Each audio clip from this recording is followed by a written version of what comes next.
Merasa menderita adalah judul dari bab 29. Siapa yang merasa menderita? Let's check it out.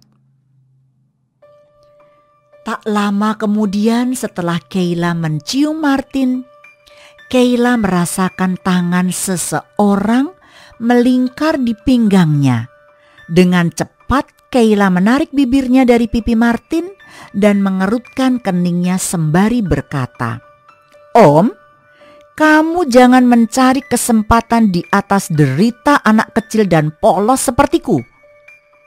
Celetuk Kayla mencoba melepaskan tangan Martin yang melingkar di pinggangnya. Martin malah memainkan matanya mencoba menggoda Kayla. Setelah melihat wajah Martin yang berlagak sok tampan dengan mengerdipkan matanya, mengedip-ngedipkan dengan cepat, Kayla pun membuang pandangannya dan menatap ke sudut kamar Martin yang terlihat mewah, namun entah mengapa terasa sangat dingin jika dipandang dan tak seperti memiliki kehangatan sedikit pun. Kamar Martin bercatkan hitam di seluruh ruangan, seakan menambah kesan suram dan menakutkan seperti pemiliknya.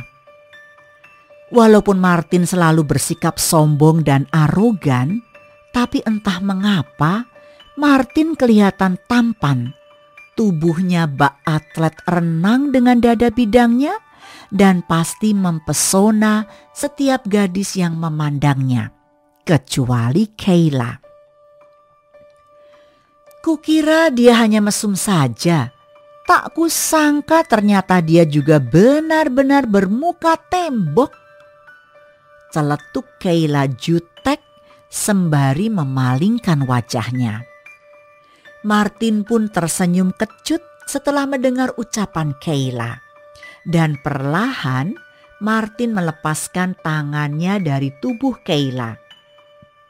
Kemudian beranjak berdiri dari sofa dan melangkahkan kakinya ke arah pintu sembari bergumam, "Ingin sekali aku cekik mati bocah ingusan ini.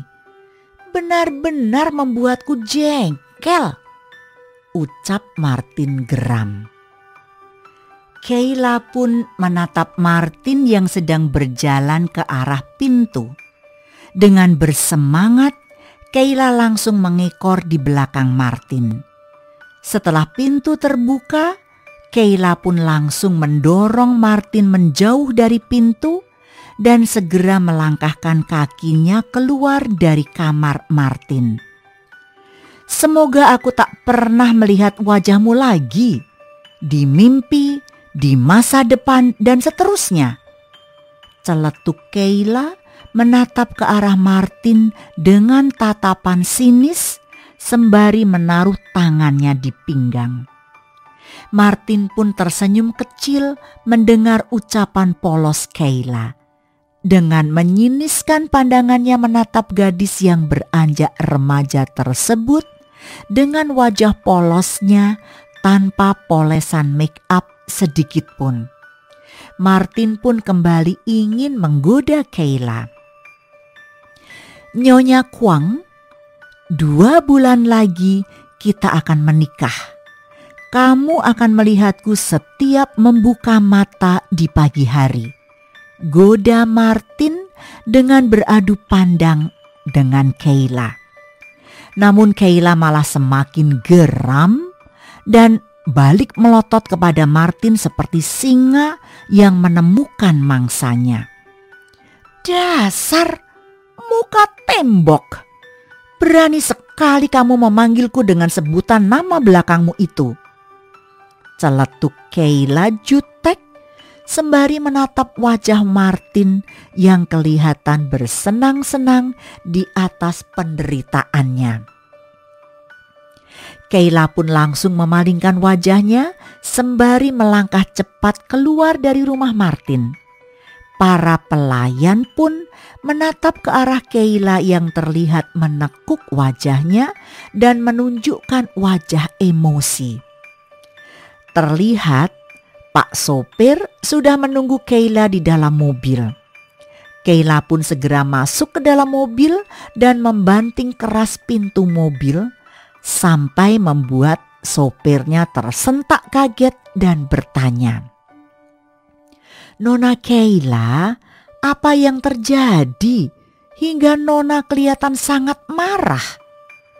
tanya Pak sopir dengan lembut dan menatap Keila dengan mood yang berantakan.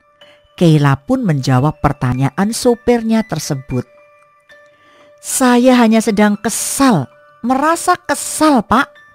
Pergi ke tepi laut, Pak. Saya mau nenangin diri di sana," jawab Keila dengan pandangan kosong. Kemudian sopirnya segera menyalakan mesin mobilnya dan menuju pantai Sango.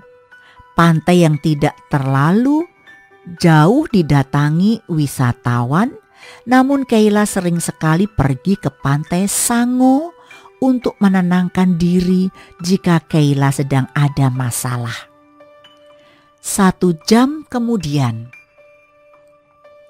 mobil yang ditumpangi Keila pun berhenti. "Nona sudah sampai." Dan Leila pun melihat mengiyakan. Sebelum turun dari mobil, Keila terlebih dulu melepas sepatunya dan meraih tas ranselnya. Keila mulai membuka pintu mobil dan menginjakkan kakinya di pasir pantai yang terlihat hangat dan kering. Keila pun terlihat beberapa kali menghela nafas panjang. Keila pun berjalan dengan kaki telanjang di pinggir pantai dan menikmati angin pantai yang tak jarang memainkan rambutnya. Namun Keila malah terlihat menikmatinya. Selang beberapa jam, Keila pun melihat jam tangannya menunjukkan pukul 15.00 dan terdengar suara seorang pria yang terdengar beberapa kali memanggil-manggil nama Keila.